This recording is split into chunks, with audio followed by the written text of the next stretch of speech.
Elizabethan literature refers to the bodies of work produced during the reign of Queen Elizabeth I, that is from the year 1558 to the year 1603, and is one of the most splendid ages of English literature. Elizabeth I presided over a vigorous culture that saw notable accomplishments in the arts, voyages of discovery, the Elizabethan settlement that created the Church of England, and the defeat of military threats from Spain. During her reign, a London centered culture, both courtly and popular, produced great poetry and drama. English playwrights combined the influence of the medieval theatre with the Renaissance rediscovery of the Roman dramatist Seneca for tragedy and Plautus and Terence for comedy. Italy was an important source for Renaissance ideas in England, and the linguist and lexicographer John Florio, 1553 to 1625, whose father was Italian, a royal language tutor at the court of James I, who had furthermore brought much of the Italian language and culture to England. He also translated the works of Montaigne from French into English. Elizabethan prose. Two of the most important Elizabethan prose writers were John Lyly from 1553 or 1554 to 1606 and Thomas Nash, November 1567 to 1601. Lyly is an English writer, poet, dramatist, playwright, and politician, best known for his books Euphuse, The Anatomy of Wit in 1578, and Euphuse and His England 1580. Lyly's mannered literary style, originating in his first books, is known as Euphuism. Lyly must also be considered and remembered as a primary influence on the plays of Shakespeare, and in particular the romantic comedies.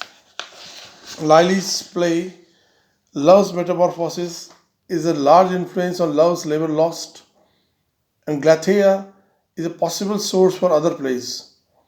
Nash is considered the greatest of English Elizabethan pamphleteers.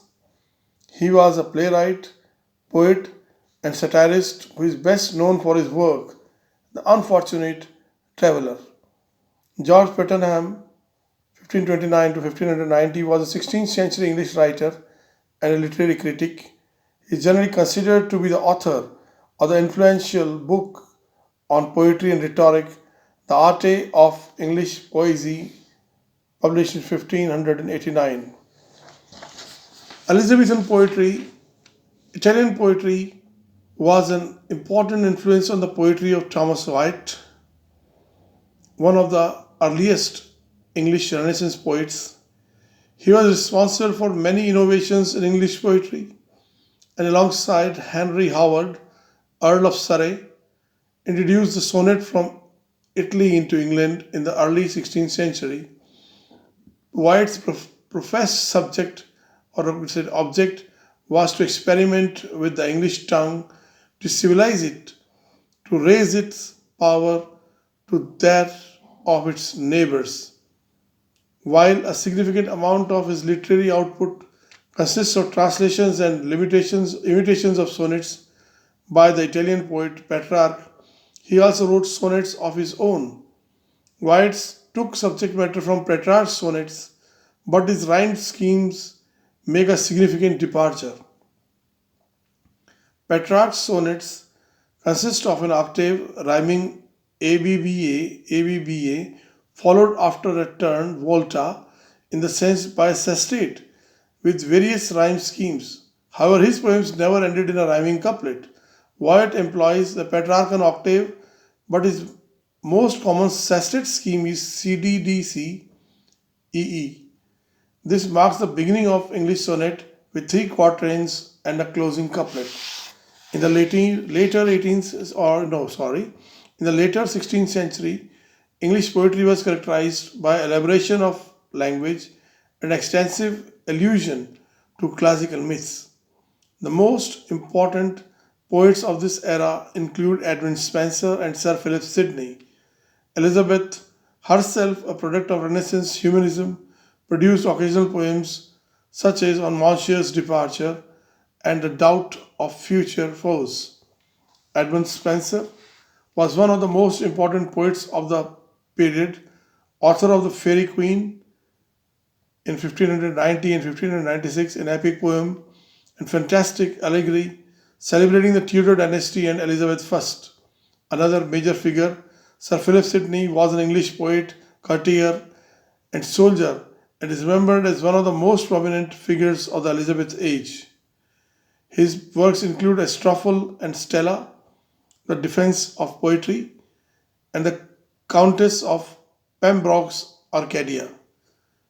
Poems intended to be set to music as songs, such as by Thomas Campion, became popular as printed literature was disseminated more widely in households. Shakespeare also popularized the English sonnet, which made significant changes to Petrarch's model. Thank you for